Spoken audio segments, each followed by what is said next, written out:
and welcome back from that break. Glad you're still watching Science TV. I am your host, Alan Hubbard, and sign language interpreter this morning is Esther Kendi.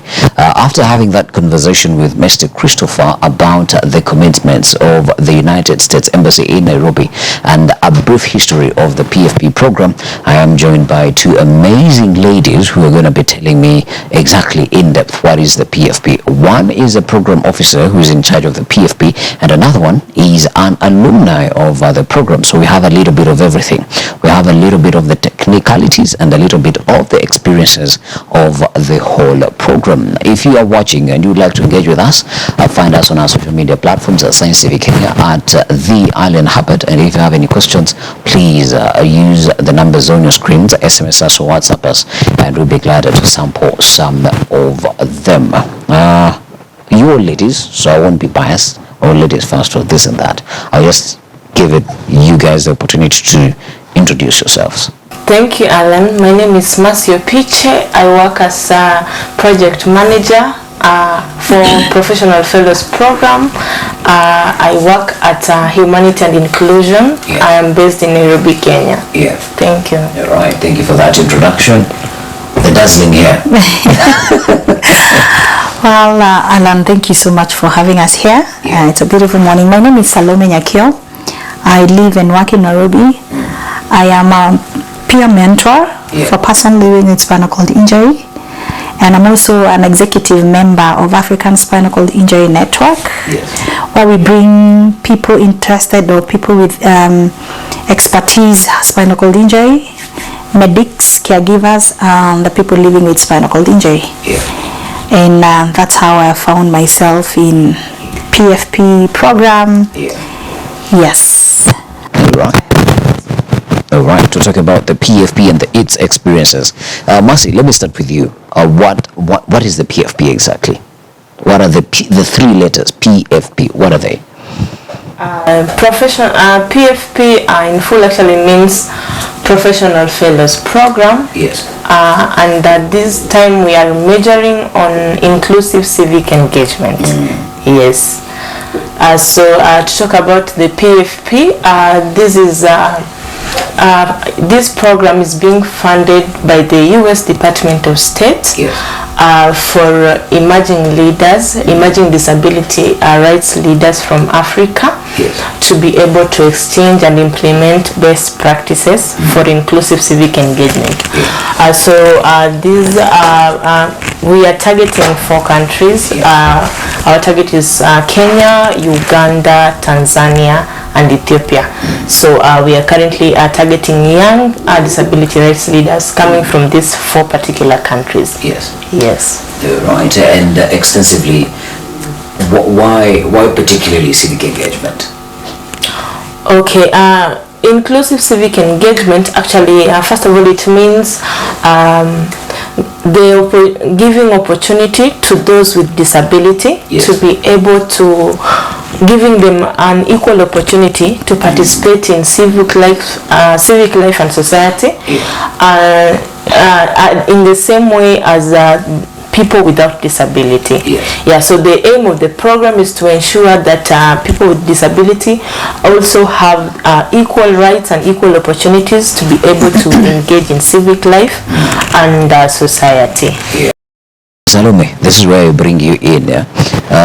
Mercy here has given us the broad picture of what the PFP is and its definition and what it sets out to achieve. From an alumni point of view, how would you describe the PFP?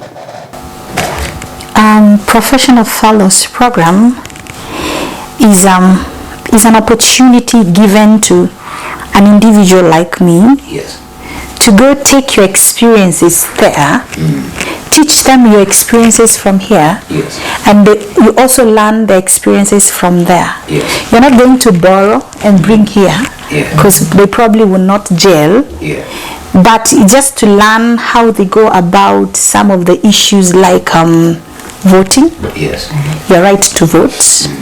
Are you given that right to vote? Do you have to fight for it, or is it given to you? For example, from an American point of view, what does an inclusion mean? Here, before I left, I just thought an inclusion is making sure where there are staircases, there is a ramp or there is a lift. Yeah. Then you go there and tell them that's what we believe back home. And then you go and find out that somewhere in Washington DC, an inclusion means something else. Yeah. An inclusion might mean coming here, when you say your name, you also describe how you look like, because it's not everyone who will see me. So PFP basically is an exchange of experiences, exchange of advocacy, tactics and principles. Yeah. You take them there and then you get it from them. Yes. All right, that is quite an interesting way to look at it. And as an alumni myself, because there is no way I can exclude myself from this conversation and say I'm only going to be the interviewer.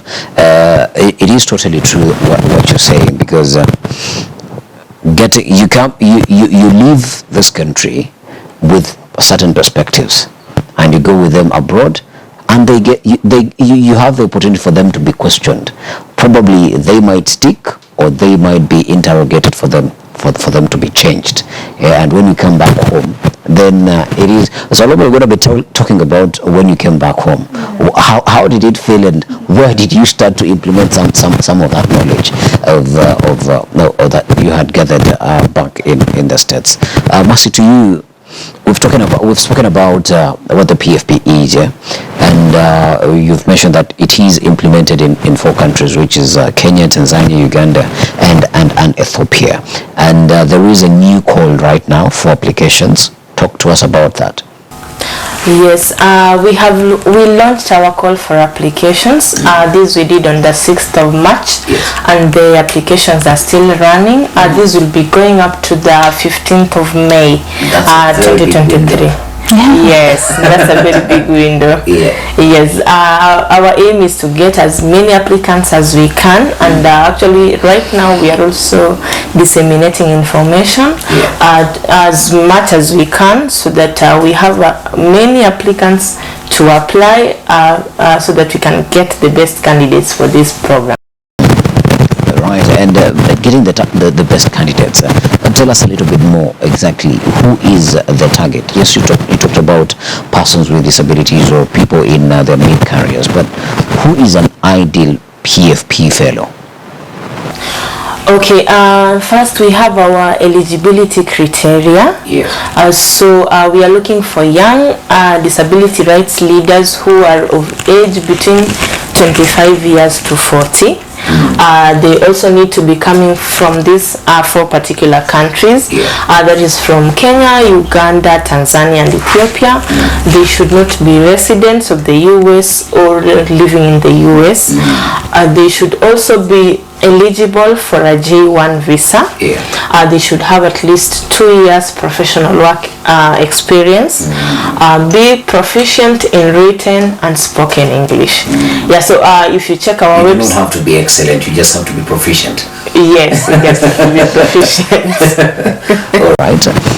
Salome, to you, when because Mercy here said that the application is out. When did you see the application? How did you see it, and why did you decide for the PFP?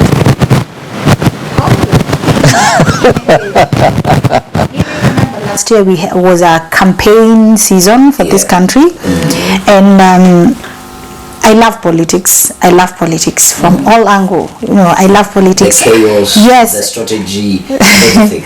Not the chaos. I don't love the chaos, but I love politics. I love what politics can do for its people. It gives you an avenue to just go stand there and articulate issues of people who are not able to speak for themselves. So one day there was a forum for the youth to go and tell the potential incoming government what would want them to do for us. So I went there as a person, as a young Kenyan living with disability, to tell them, you just one thing, you need to give us accessible transportation. Just that one aspect of it made me get to an invitation. I went there And during the forum, as I was listening to other people, there was a lady seated to me, a wheelchair user too, and she was holding a brochure. A PFP brochure, I can guess. Yes, a brochure. She was holding a brochure. Yeah. Her name is Grace. She was holding a brochure. And for some reason, whoever was talking, I wasn't interested. I was bored. I lost focus. I lost interest. I was hungry. So I took the brochure. I asked her, do you mind? I took the brochure. And the first person I saw there, I know this person. What is she doing here? Yeah. It's her picture on the brochure that made me go through whatever was there. And I it was a snapshot of the profession fellowship program, what it does, what will be the results, and when you come back home, what you need to be doing. And I told her, there was this thing I was telling you about, my project. I had spoken to her about it. I would tell anyone who would listen about it. Who would care to listen? Yes. And that's how I learned about PFP, from that brochure. It was the last week of February. Okay, 18 days to the close of the application. Yes. And I keep telling people, you just need to be true. You really need to do something for the people. You just want to get on the plane and leave and go to the US for 1.5 months. Do you have something you want to do back home for your people? It just needs that. And are you able to articulate it in writing? Are you able to communicate it to people, to someone listening? Yes. The people who, and actually that's where we are going, the aspect of what is the application process and what goes, how does that process look like? Because what Salome is saying is very important. You're writing to people that you've never met. You have to write in a particular way that you are able to articulate what you really want to gain out of this experience. Take us through the application process. How does it look like? Okay, the application process, it's a two-step process. First, interested applicants will need to submit an application along with two recommendation letters. So in order to apply, you need to go to www.pfpinclusion.org on our website. So while you will need two recommendation letters. One is supposed to be from your employer, and the other recommendation letter should be from somebody who knows you academically. So that is the application process. So once we receive the applications, the panel, the program staff will review your applications. After reviewing the applications, then we will select the best applications, and these candidates will go through the interview, and the interview will be also conducted by a panel from the US and from the Africa Disability panel. And they'll go through the interview, and then we will select the best candidates, and these we will submit to the US Department of State to review and to provide their final approval. Interesting. Salome, you get the email. Congratulations, you have been selected. Take us through that experience. Oh, you get goosebumps. What you open an email and you see professional fellow, you close your eyes because you know the first, we regret you. That is, let me tell you. Yes. Me first, I look at the first 3 words. We regret or we are glad. I remember how mine came in. Mine came in, we are glad to tell you that you've been selected. That you've been. Your application have been picked for the next for the next rounds, and you're invited for an interview. So when you're about to jump, then you read that. Oh, you pull, you relax a bit. You're not there yet. But at least, they must have read it. They must have read my application. They must have gone through, And then now you start. When you read there that you've been selected to go for the interviews, that's when you start, if you didn't believe in yourself, some beliefs start, so they can see what I'm seeing, they can see there's a need here. And then I got this, okay, I was, I think I have some anxiety issues, because between, the interview came, I think, 2 weeks after or 3 weeks after, and after the interview, the question that were asked to me, they must have been the hardest. I thought I was prepared, and someone told me, you have to go through your application all over again. I said, why do I need to do that? It was my application. I know they are just going to ask me something else. These people, they're not going to ask me what I wrote. My friend, they asked me what I wrote. Exactly what you wrote.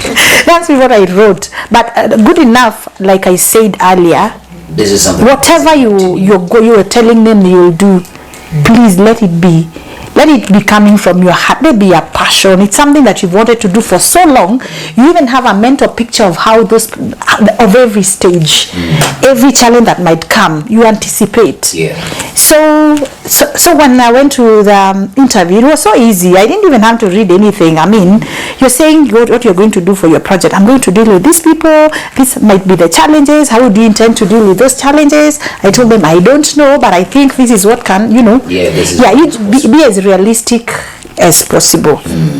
And then after the interview, it took long to be, I said, I must have fumbled, I must have said nothing. I must have said nothing. What did I say? I wish I had recorded myself and listened to myself later. I kept on writing email. Was I selected? Or did I miss an email? Of course you don't miss such emails. I kept asking this, and then the lady would tell me, no, just wait. It got to a point I forgot about it. I said, if it doesn't come, I'm just going to figure out how I'm going to do this project. I want to kickstart. And then this email came, and it came when I was about to go to bed, and it said, we are delighted. I remember the name. For the interview was glad. No, this one was, we are delighted. It is the best feeling ever. Best feeling ever. And it's a reward for being true. It's a reward for having other people's interest at heart. Yes.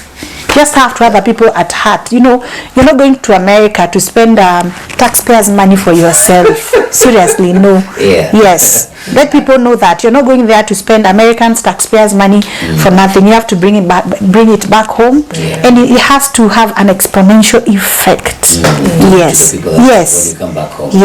I think there is one thing that I'm reading from all that you're saying is the sincerity and the intentionality for why you even applied for the PFP in the first place.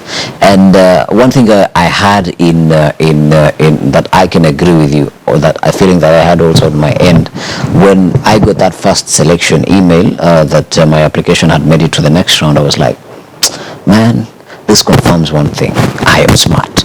If this you get, I was like, even if I do not make it to the next round, these guys saw exactly what you said. These guys see what I see, and I need to find ways. Even if I do not make it to the next round, I'm like cool. And before you know it, next time, I remember when I was at the airport, I was like, oh my goodness, this is really happening. And I remember I applied for the fellowship, like I think about a week to the close of the applications, and that is to tell people who might be interested in applying that it does not really matter when you do your application. As Salome has put it, just put in, this is something that you're passionate about, and so that when you get to be asked questions, even if you're waking up at night, hey, tell us what you wrote, you are able to trace probably not word for word, but at least you will not fall so far away from what you wrote in the first place. How do fellows get selected? That would be the next question. How do fellows get selected, Mercy? Okay, just as I've explained the application process now, the finalists are selected based on the recommendation from the interview panel and submitted to the U.S. Department of State, which will then review and give their final approval. So we will have the the recommendations coming from the interview panel, and these will be submitted to the US Department of State, which will do a final review and approval. So definitely, if you get selected, you are really good. Salome, how was the experience? Let me just say, if you are selected, you're not really good. If you're selected, your project must sound really good. You cannot detach yourself from the project. No. You must, like I said, whatever you're saying you're coming back to do must really have an effect, must really have a change. The effect. Yes, must really have. Must really have a change, and a good change at that. It must be something that you're doing back to. It had to be something really good you're coming back to do for Kenyans, for that special Kenyan you wanted. Ask me that again. Sorry, what did you ask? How was the experience in the States?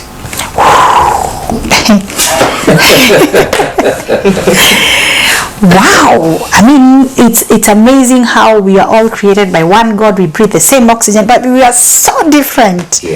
We are so different. I realize as a human being living with special needs in America, I'm not saying it's bad here, but I felt special. I'm sorry to say that, but it's true. I mean, we are here to be authentic, you know. I felt special. I felt that my needs are someone else sits and thinks about my needs. And I think it's something, if it hasn't been done here, it's something that we can do. I learned that some things don't necessarily need money. They just need a will, need someone who has a passion and have a willingness to push for it and call for it. For example, it's accessibility to public transport. If I was coming here, you know, right now I'm talking to Kenyans, so I can use Kenyan terms. Right here, if I was coming here using a matatu, and I like giving concrete examples so that every one of us can identify with it. If I was coming here for this interview with a matatu, I would need to sit in one chair, and then my wheelchair be folded and put into more seats. So I would pay for how many seats? 3 of them. And probably, when you go for a job interview, someone without disability will be given a chance. And you know, I'm saying what happens here. Probably in every one of us here, persons with disability might be the one without a job. And then when we go to board matatus, I take 3 seats. The poorest gets to pay the highest cost. I would want such things here where I can board a public transport without having to pay more than what the other. Yes. And also I would want a form of public transport where it doesn't take away my dignity. I don't want to be lifted. I don't want to be at people's mercy. I can get to that matatu and someone doesn't feel like lifting me. They are not obligated to lift me. They don't feel, you know, they may want to, matatu and whatever may want to take me with them to town, but no one is obligated to lift me. So don't put me in that position. You're making me less of a human being when you don't provide accessible amenities. That's you said my experience. That I felt I felt confident, my self-worth, and then I went and I saw that there's one thing I keep on saying. Everybody I met, everyone was married. Everybody was married. Everybody I met, you know, I met a lot of people with spinal cord injury. Every one of them was married. Probably other people didn't notice, but I noticed, and I asked one of them, "You married?" She asked me, "You're not?" I said, "I'm not." She said, "Why not? Is it a choice?" I said, "It's not a choice." It's not a choice. I would want to get married, and then I realized, why do you think this is my what I concluded. I found people have life partners because when I date someone or when I meet someone, we are interacting for that purpose. Yeah. They are not coming into my life as caregivers or nurses. Okay. You are interacting for the sake of the companion. Yes, they are not coming into my life to take care of me, to take care of my special needs. No, that's taken care of in one way or another. If you can have that here, I don't know. We can. It's our world, so we can work with what we have. If that one can be, we can work on it. That I have my needs met, basic needs met, then other aspects of my social life will be fulfilled. I'm not saying this, I'm using myself as a hypothetical example so that people understand that my special needs should not interfere with me wanting to have a family, wanting to have a professional life, wanting to have a career, wanting to be a political figure out there, because right now it interferes with that. If I want to go to a political rally in Nakuru, other people will get there 3 hours before me. When I get there, the podium is up there. There is no way I can reach the podium, so I will not speak. You see, we want to go there, talk to people, and maybe use sign language. It's not, there's no one to help you with that. So there's that the inclusion, accessibility. I met people. I also realized that I learned a lot in America in 5 weeks. we cannot resource them in a single sentence. I'm just saying it's a high time that everybody in this society in Kenya, we look at each other as human beings who have needs, who have careers and aspiration, and it's a duty of everyone to just help everyone achieve what they can. And I say that not necessarily need to have resources or money. Yes. Yeah. From a professional standpoint, what are some of the skills that should be, because it still remains the professional fellows program? Are you asking me? Yes, I'm asking you. We're still on you. What are the skills that I need to... some of the skills that you picked and you have right now, and you say, yes, I can attribute this to the 1.5 months that I spent in the United States. Communication. I really... when I came back, I think I communicate better. I know how to say what I want without digressing. You know, I also learned that advocacy is not a one-time thing. It's pushing and pushing and pushing. You knock out you knock doors and you knock doors and you call and your calls are not answered. You keep pushing. I learned that giving up is not. It's not part of the package. It's not. And then it's not part of the package. And I should also be focused. I'm going to deal with. I want to work on people getting their kids to school. Deal with people getting to people in school. Don't deal with that. They don't have food. They don't have uniforms. School. Leave home. Go to school. That is what you focus. Yes. Each time you finish with this project, then you start with the other one. You can't mix them because you'll get lost in between. Yeah. Interesting.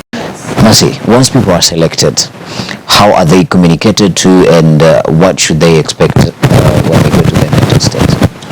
Okay, once people are selected, we will email the successful candidates.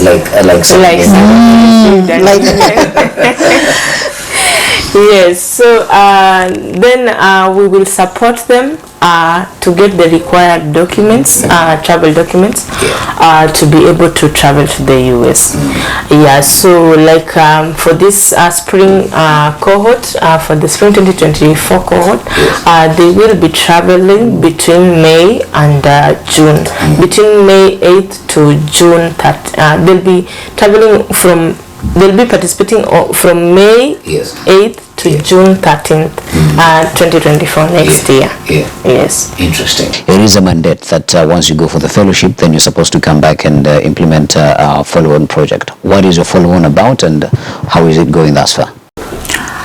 My specific follow-on project was encouraging persons living with spinal cord injury to sign up for NHIF so that they can get the medical services they need.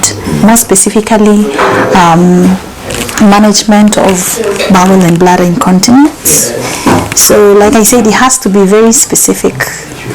When you say medical services, they are so broad, but mine was specifically focused on management of bladder and bowel incontinences, because it's a common factor with someone living with spinal cord injury, and that's what we've been working on, me and my team. Because you need to have team, you need to have partnership. You just can't come back here and say it's a one-man show. It has to be something that is worked in conjunction with others, and also the beneficiary. It's going quite well, and one thing that I've learned, you have to set attainable goals. You don't want to go there in the Congress and in the meetings and project you're going to work with this number of people. Like we say in Kenya, vitu kwa ground are different. So lazima you say you're going to work with a number that you're very comfortable with.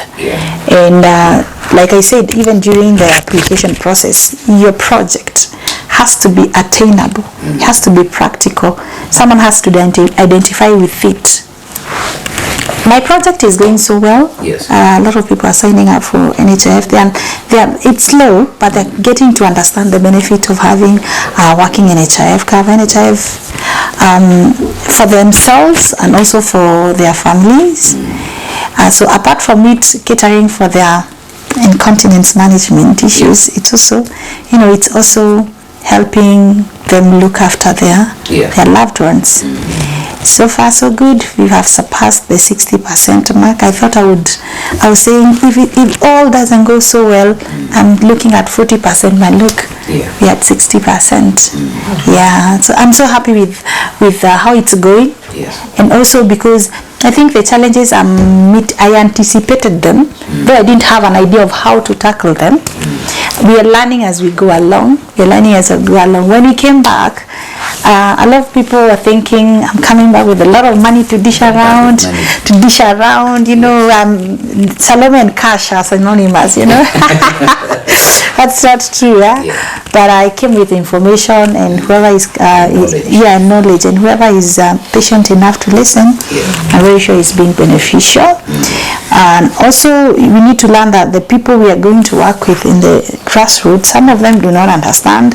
When you tell them take NHIF, it's going to help you in this and this, and then someone wants to be paid to take an insurance cover. So you need to. It's a lot of work. It's not easy at all. So you really need to be passionate about it. It has to be something you love doing, something that is dear to you. It's not a job. Yes, you're not doing it to be paid or to get any incentives. It has to be a passion. It has something you're doing because you have a passion, and you have to identify with it, live with the experience, know the pros and cons of it, and how it can, how having it or not having it affects someone's life. It can't be an absurd issue. I can't introduce you to someone today. You have to be part of it in one way or another. You're right.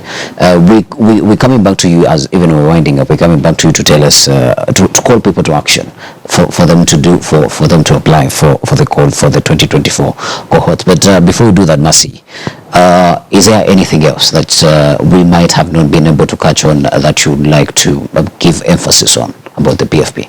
Yes, I would like to mention that this project is being implemented by Humanity and Inclusion, and we are partnering with Institute for Community Inclusion, which is based at the University of Massachusetts, Boston, USA. Yeah, so these are the ICI is currently the lead partner, and we are together partnering with HI so as to carry out this project. Also, I would like to really emphasize that our deadline for the application is on the 15th of May 2023, and we really encourage you to apply. You can reach out to us through www.pfpinclusion.org. We will be able to respond to your inquiries and to assist you in every way possible. Right. Salome, call people to apply for the PFP as we're winding up. You are out there and you work with persons with disability, and you have a passion and you have a project in mind that you'd want to implement.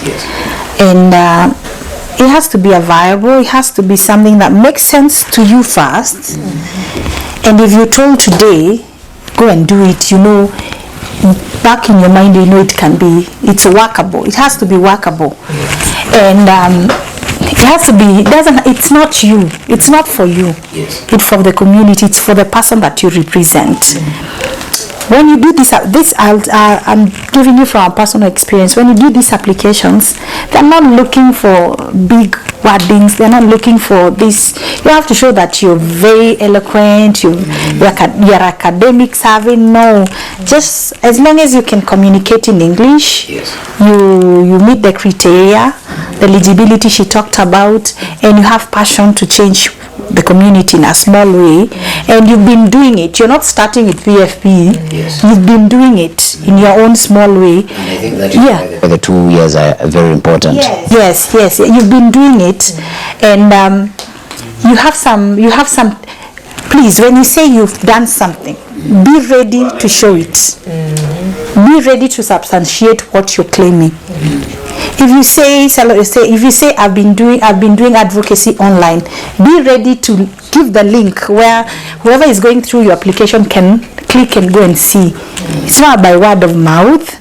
No, be able to substantiate what you say in your application. And they're not looking for complex issues. They're just looking for people with a true passion, honest people, and someone that has something to offer to the people. Yes, it's meant for someone like that. All right, you've had it all right from Mr. Christopher from the U.S. Embassy. Now you've had it from Madam Mercy, who's the programs manager at HI, and you've had it from a living experience from Salome Nyakio, who is an alumni of the PFP.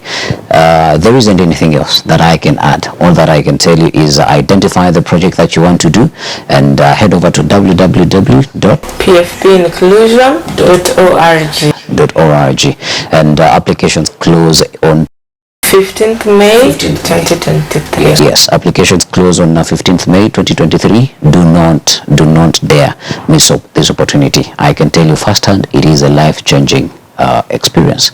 And that's all we've had for you. Thank you very much for being a part of the broadcast. I've been your host, Alan Hubbard, and see you next time.